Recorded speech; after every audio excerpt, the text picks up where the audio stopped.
கிறிஸ்துவுக்குள் அன்பான தேவனுடைய பிள்ளைகளே, இயேசுவின் நாமத்தில் உங்களை வாழ்த்துகிறேன்.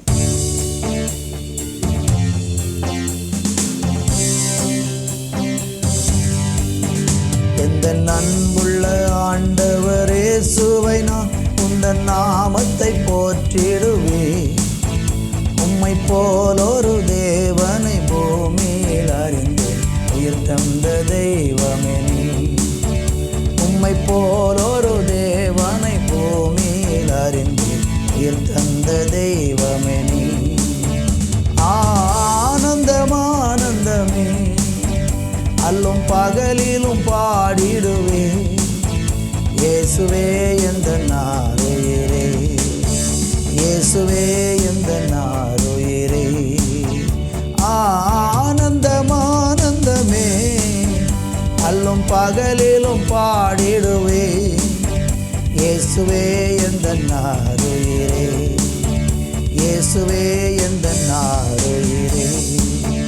பெற்ற தாயும் என் தந்தையுமானவரே, மற்றும் எல்லாம் எனக்கு நீரே. பெற்ற தாயும் என் தந்தையுமானவரே, மற்றும் எல்லாம் எனக்கு நீரே. வானம் பூமியும் யாவுமே மாறிடினும் நீரோ வாக்கு மாறாதவரே. வானம் பூமியும் யாவுமே மாறிடினும் நீரோ வாக்கு மாறாதவரே. ஆனந்தம் ஆனந்தமே, அல்லும் பகலிலும் பாடிடுவே. இயேசுவே எந்த நாருயிரே, இயேசுவே எந்த நாருயிரே. ஆனந்தம் ஆனந்தமே, அல்லும் பகலிலும் பாடிடுவே. இயேசுவே எந்த நாருயிரே, இயேசுவே எந்த நாருயிரே.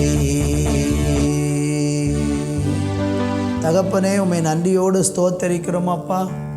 உம்முடைய பாதத்திலே நாங்கள் வந்திருக்கிறோம். எங்களை நேசிக்கிற எங்கள் அன்பின் தேவனுக்கு முன்பாக எங்களை நாங்கள் தாழ்த்துகிறோம்.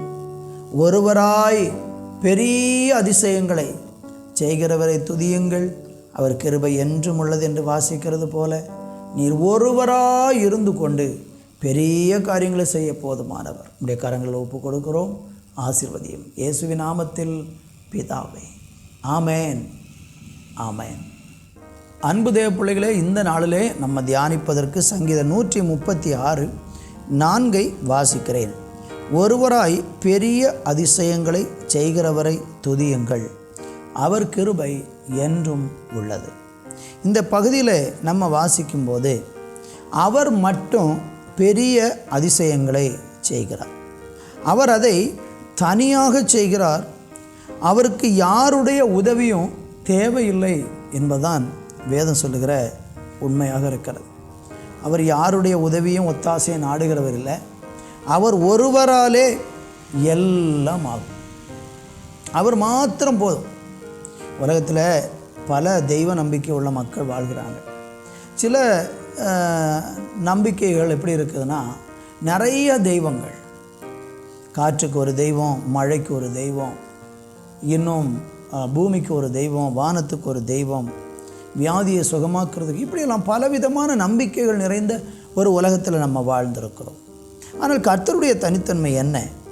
அவர் ஒருவராய் பெரிய அதிசயங்களை செய்கிறவர் என்று பார்க்கிறோம். நீங்கள் எப்படிப்பட்ட அதிசயங்களை இந்த நாளில் உங்கள் வாழ்க்கையில் எதிர்பார்த்து கொண்டு இருக்கிறீங்க? நீங்கள் எதிர்பார்த்து கொண்டிருக்கிற அதிசயம் ரொம்ப பெரிதாக இருக்கலாம்.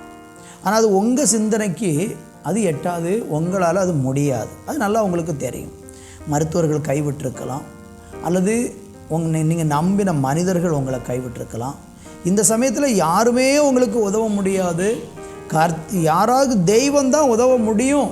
கடவுள் நினச்சா மட்டும்தான் இந்த காரியத்திலேருந்து நான் விடுதலையாக முடியும் அப்படின்னு நீங்கள் நினைக்கிறீங்கன்னா, நான் சொல்கிறேன், அதற்கு நீங்கள் யாரையும் நம்ப வேண்டியதில்லை. கர்த்தரை நம்பி பாருங்கள். அவர் ஒருவராய் பெரிய அதிசயங்களை செய்கிறார். சங்கீதம் 74:14 இப்படி சொல்லுகிறது: அதிசயங்களை செய்கிற தேவன் நீரே, ஜனங்களுக்குள்ளே உம்முடைய வல்லமையை விளங்க பண்ணுகிறீர். அப்போ அதிசயங்களை செய்கிறவர் ஆண்டவர் மாத்திரம்தான். அப்படியானால் நீங்கள் கேட்கலாம், மற்ற இடங்களில் நடக்கிற அதிசயங்கள்லாம் என்ன அப்படி கேட்டிங்கன்னா, அது எல்லாமே தற்காலிகமான ஒரு அதிசயங்களாகத்தான் இருக்கும். தற்காலிகமாய் நடந்து மறையும், ஒரு மேஜிக் மாதிரி அது நடக்கும், அப்புறம் அது நடந்த மணிக்கே இருக்காது. ஆனால் இயேசு செய்கிற அற்புதம் எப்படின்னா, அவருடைய அற்புதம் குமாரன் விடுதலையாக்கினால் மெய்யாகவே விடுதலையாவீர்கள் என்று வசனம் சொல்கிறது. அவர் ஒரு அதிசயத்தை செய்ய ஆரம்பிச்சிட்டார்னா அதை யாராலையும் தடுத்து நிறுத்தவே முடியாது. அந்த ஆச்சரியமான அற்புதத்தை அவராலே அன்றி வேற ஒருவராலும் செய்ய முடியாது.